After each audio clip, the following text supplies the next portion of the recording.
Let's abulia emo amat wadita kia isha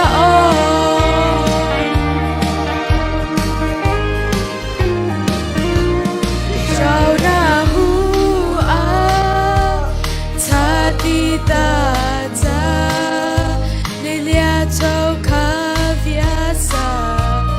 zita na to madli o vamos a rubi de qua le hasata na vodi o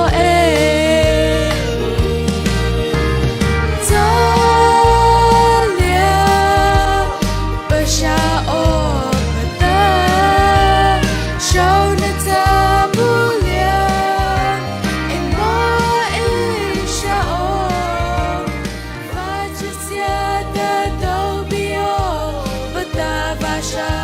Let's abulia emo amat wadita kia isha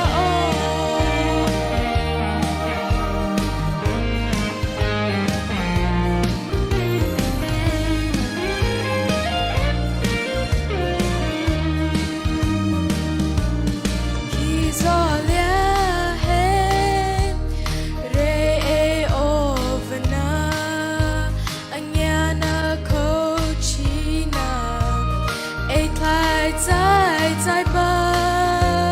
ozi si sai da eva ola edi ha o enya no pa ochi apa he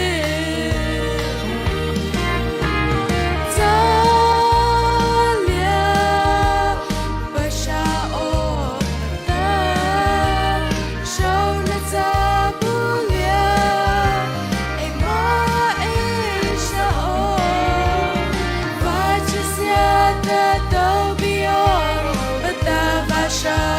Let's abulia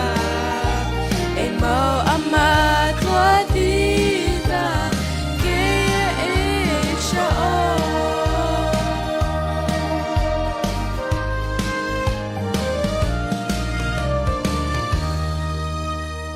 Abibata vauhane pimuset